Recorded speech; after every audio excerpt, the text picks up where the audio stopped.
दोस्तों बस यदि आप हारने लगे शत्रुओं से और आपके शत्रु आपको हराने लग गए हैं और आपको लगता है कि अब आपको कोई भी सतुना नजर नहीं आ रहा, किसी भी तरह के कोई भी चीज आपको ऐसी नहीं लग रही कि यार अब जो है मैं अच्छे से कुछ कर पाऊंगा, या फिर अब आगे आपके जीवन में बाधाएं ही बाधाएं आ गई है, शत्रु ने इस तरह से आपको चारों तरफ से घेर लिया है कि बस अब आपके जीवन में हारने के अलावा कुछ भी नहीं रह गया, यानी कि बाधाएं उत्पन्न होती जा रही है और आपके जीवन जो है वो खत्म होता जा रहा है और जीवन जो है आप जीने की कोशिश कर रहे हैं वैसा जीवन आप नहीं जी पा रहे हैं। शायद आप कमा बहुत रहे हैं और बहुत बढ़िया आपकी नौकरी भी है, बहुत बढ़िया आपका बिजनेस भी है, लेकिन चलता चला है बिजनेस एकदम से खत्म हो गया है।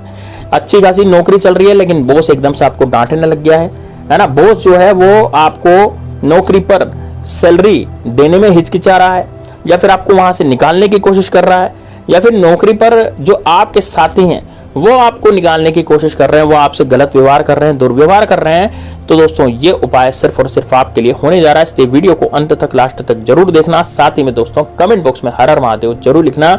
यदि आप चारों तरफ से शत्रुओं से घिर गए, आपको लगता है कि नहीं यार अब तो मुझे कोई रास्ता ही नजर नहीं आ रहा और अब तो मैं हार चुका हूं और अब मैं क्या करूं, तो दोस्तों आपको हारने की और डरने की बिल्कुल भी जरूरत नहीं है, क्योंकि आपका जो ये गुरु जी है ये इसी तरह के उपाय लेकर के आते रहते हैं ताकि आप अपनी जिंदगी को बहुत अच्छे से जी सकें, अपनी जिंदगी को बेहतर बना सकें और अपनी जिंदगी में आगे जाकर के बहुत अच्छे अच्छे काम कर सकें। तो दोस्तों किस तरह से उपाय को करना है, कैसे इस उपाय को करना है, पूरा इस वीडियो में जानेंगे, इसलिए वीडियो को अंत तक लास्ट तक जरूर देखना। साथ ही में दोस्तों कमेंट बॉक्स में हर हर महादेव जरूर लिखना, वीडियो को लाइक करके। दोस्तों देखिए सबसे पहले तो मैं आपको बताऊंगा कि एक हाइप का ऑप्शन भी आ गया, आप हाइप भी कर सकते हैं वीडियो को, है ना। तो जितना ज्यादा आप हाइप करेंगे उतना ज्यादा ही वीडियो जो आगे पहुंच पाएगा लोगों तक। तो आप हाइप कर दीजिए, इसमें कोई चार्ज नहीं लगता, बिल्कुल फ्री ऑफ कॉस्ट है। लाइक करना भी बिल्कुल फ्री ऑफ कॉस्ट है, बिल्कुल फ्री है। तो आप फ्री में तो लाइक वगैरह कर ही सकते हैं दोस्तों, कमेंट भी कर सकते हैं। चलिए दोस्तों बात करते हैं आपको किस तरह का आपको ये प्रयोग करना है। दोस्तों आपको एक काला धागा लेना है, काले धागे को, है ना, आपको काला धागा लेना है। दोस्तों ये काला धागा जो है ये कितना लंबा लेना है, इस काले धागे को आपको अपने शरीर के बराबर का काला धागा लेना है, अंगूठे के नीचे दबाएं और अपने सर तक उसको नाप लें। काला धागा लें, इसको अंगूठे के नीचे दबाएं और अपने सर तक उसको नाप लें और इतना आप कैंची से उसको काट लें काले धागे को, ठीक है। काला धागा जो है आपको लेना है। काला धागा कौन सा होना चाहिए, थोड़ा मोटा काला धागा होना चाहिए, ऐसा नहीं कि बिल्कुल पतला, वो तो टूट ही जाएगा, गिट्टी वाला जो धागा आप लोगे। तो जो ताबीज वगैरह पहनते हैं ना वो काले धागे में, वो वाला काला धागा आपको लेना है। वो थोड़ा सा इसका प्लास्टिक या फिर वो टेरिकोट का बना होता है वो काला धागा, ठीक है ना। काली तानी जिसे बोलते हैं, पूजा पाठ सामग्री की दुकान पर आपको आसानी से काला धागा जो है आसानी से मिल जाएगा, ठीक है ना, वहां से आप ले लीजिएगा, ठीक है साहब। अब काला लगा दो, ले लिया आपने। अब एक दोस्तों आपको लेना है पंचमुखी रुद्राक्ष। अब ये रुद्राक्ष दोस्तों कैसा होता है और कहाँ मिलता है, देखिए रुद्राक्ष को खरीदना ये बहुत आसान है, बहुत कई जगह दुकानों पर मिलता है, आप जानते भी होंगे दुकानें रुद्राक्ष की। लेकिन यदि मेरे एफिलिएट लिंक से आप मंगवाते हैं तो आपको ओरिजिनल रुद्राक्ष जो है घर बैठे ला करके देगा और वो इतना ओरिजिनल होगा, प्योर रुद्राक्ष होगा। आजकल क्या करते हैं दुकान वाले जो है प्लास्टिक का रुद्राक्ष आपको पकड़ा देते हैं और उसमें फर्क करना बहुत मुश्किल होता है कि यार ये प्लास्टिक का है क्या। यदि आपको असली रुद्राक्ष का फर्क जानना है कि भाई असली रुद्राक्ष कौन सा होता है, तो आप क्या करें, उसको पानी में डालें, थोड़ी थोड़ी गुलाबी वो झाई देगा, पानी में जैसे डालेंगे ना तो हल्की हल्की गुलाबी झाई देगा, तो इसका मतलब ये हो गया कि असली रुद्राक्ष है, ठीक है। मैं आपको अपने शत्रुओं से बचने का और शत्रुओं को मार गिराने का तरीका बता रहा हूँ दोस्तों, बड़ा जबरदस्त तरीका ही है ना। अब क्या करना है ध्यान से सुनिएगा, आपके पास काला धागा भी हो गया, रुद्राक्ष भी आपके पास हो गया, ठीक है। आप क्या करेंगे, आप सबसे पहले इस काले धागों को लेकर के जाएंगे दोस्तों शिव जी के मंदिर। अब देखिए आपके घर के आसपास कहाँ पर शिव जी का मंदिर है, कहाँ पर भोले शंकर का मंदिर है, भोलेनाथ का कहाँ पर मंदिर है ना, तो वहां पर इसको लेकर के जाएंगे काले धागे को। आपने नाप लिया, नाप करके काट लिया। आपके ऊपर समस्या है तो आप करें, आपकी फैमिली में कोई सदस्य है, आपके परिवार में कोई सदस्य है, उसके ऊपर कोई समस्या है तो फिर वो स्वयं करेगा, आप उसको भी इस उपाय को बताएं। जैसे मान लीजिए आप स्वयं दुखी हैं, जैसे मान लीजिए आपके शत्रु आपके ही पीछे पड़े हुए हैं, आपकी ही जान लेना चाहते हैं, आपकी प्रॉपर्टी हथियाना चाहते हैं, कोर्ट कचहरी का चक्कर आपके ऊपर ही करवा दिया उन्होंने, मतलब कि आपके पीछे पड़े हुए हैं, तो फिर आप करेंगे। और यदि आपकी फैमिली के कोई सदस्य, आपके परिवार का कोई सदस्य उसके पीछे पड़ गए, मान लीजिए वो सदस्य परेशान हो रहा है बेचारा, तो वो कुछ सदस्य इस उपाय को करेगा, ठीक है ना।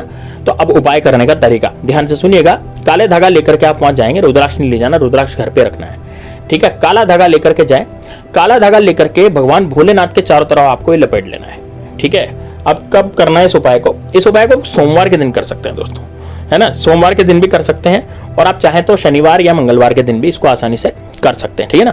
तो आप डायरी में लिख लीजिए, आपको यदि ये लगता है कि यार ये वीडियो मुझे सोमवार को नहीं मिला, तो आपको किसी भी बार को ये वीडियो मिला होगा तो आप डायरी में लिख लीजिए कि आपको इस दिन के उपाय को करना है, ठीक है ना। तो रात्रि में आप जाएंगे भोलेनाथ के मंदिर पे, रात्रि में मतलब 6-7 बजे करीब शाम को भोलेनाथ के मंदिर जाएं काला धागा लेकर के, और इस काले धागे को वहां पर लपेट लें, और लपेटने के बाद शिवलिंग जो होता है ना, शिवलिंग के आसपास लपेट लें और बोलें कि हे भोले शंकर, मैं इस काले धागे को मैं सुबह लेकर के जाऊंगा, ठीक है, इतना कह दें बस उनसे, और बस अब वापस आ जाए। अब जब सुबह होगी अगले दिन, जैसे मान लीजिए मैंने जो दिन बताया ना, जब आपको जैसे शनिवार बताया, तो शनिवार की शाम को आप जाएंगे, तो रविवार को सुबह आप काला धागा ले आएंगे। जल्दी उठें, जल्दी जाएं, क्योंकि लोग आ जाते हैं फिर वो काला धागा आपका ले नहीं जाएगा, ठीक है।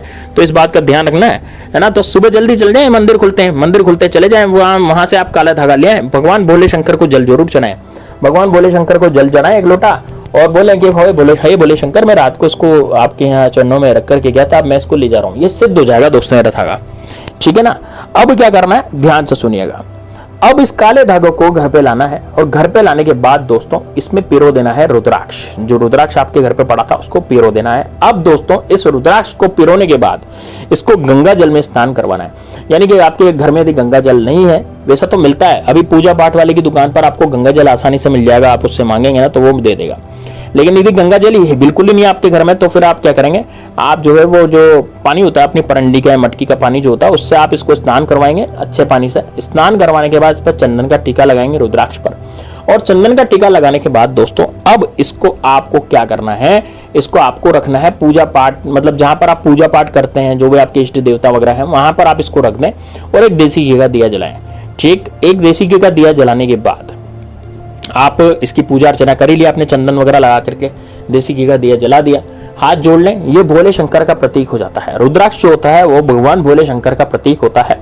और ये रात में जो धागा आप भगवान भोलेनाथ के लिंग के आसपास, यानी भोलेनाथ का जो शिवलिंग होता है, शिवलिंग के आसपास आप इस काले धागे को बांध करके आए थे और सुबह लेकर के आए हो, ये काला धागा ही काम करेगा, साथ में रुद्राक्ष भी काम करेगा, यानी कि ये शिव शक्ति की जोड़ी होगी। अब आपको क्या करना है, इस रुद्राक्ष को धारण कर लेना है, ठीक है, अपने गले में धारण कर लें।